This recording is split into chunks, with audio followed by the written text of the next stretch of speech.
लोक गायिका नेहा सिंह राठौर पर एफआईआर दर्ज कराने वाले ने उन्हें लोभ गायिका बताया है। भारत एक्सप्रेस से खास बातचीत की अभय सिंह ने और कहा कि चर्चा में बने रहने के लिए उन्होंने देश विरोधी बयान दिया था। पहलगाम जैसे हमले पर दिए गए उनके बयान को शर्मनाक बताते हुए कड़ी कार्रवाई की मांग भी की गई है। याद रहे कि नेहा सिंह राठौर 2 दिन पहले अपने पति के साथ हजरतगंज थाने में बयान दर्ज कराने पहुंची थी। हालांकि अंधेरा होने के कारण उनका बयान दर्ज नहीं हो पाया। हमारे साथ अभय सिंह हैं जिन्होंने उनके ऊपर देशद्रोह का मामला दर्ज कराया था, एफआईआर कराई थी।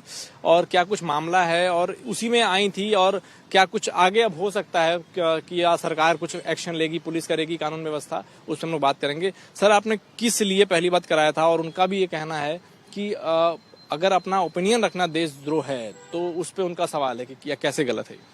कब कहाँ कैसे कोई बात कही जाती है, ये सलीका हो तो हर बात सुनी जाती है। वसीम साहब का ये जो शेर है ये उनको आत्मसात करना चाहिए। सरकार से प्रश्न करना प्रत्येक नागरिक का अधिकार है, लेकिन क्या कर रही हैं उनको इस बात का होश होना चाहिए था। जब पहलगाम का आतंकी हमला हुआ, हमारे देश में निर्दोष नागरिक मारे गए, उस समय अनेक नवविवाहिताएं विधवा हो गईं, बच्चे अपने पिता को खो चुके थे। पूरे देश में एक आक्रोश का माहौल था, बड़े आक्रोश का माहौल था।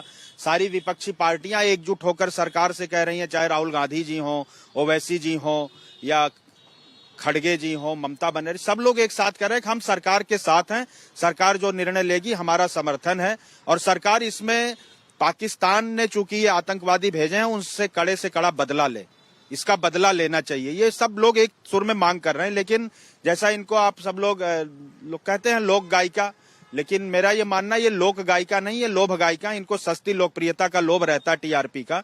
उसी के चक्कर में ऐसा बयान देती चली गई जिसका प्रयोग हमारे दुश्मन देश ने हमारे देश के खिलाफ वैश्विक मंच पर किया, वहां की सोशल मीडिया पर हुआ, वहां के नेताओं ने चलाया। उनका ये कहना था वो हमारे देश की आईबी सीबीआई बन गई, जांच करके उन्होंने निर्णय दे दिया। उन्होंने रिपोर्ट सौंप दी कि ये जो आतंकी हमला हुआ था वो भारतीय जनता पार्टी ने कराया था बिहार के चुनाव के लिए। हद होती है यार, अब व्यक्ति की आजादी के नाम पे कुछ भी बोल रही हैं।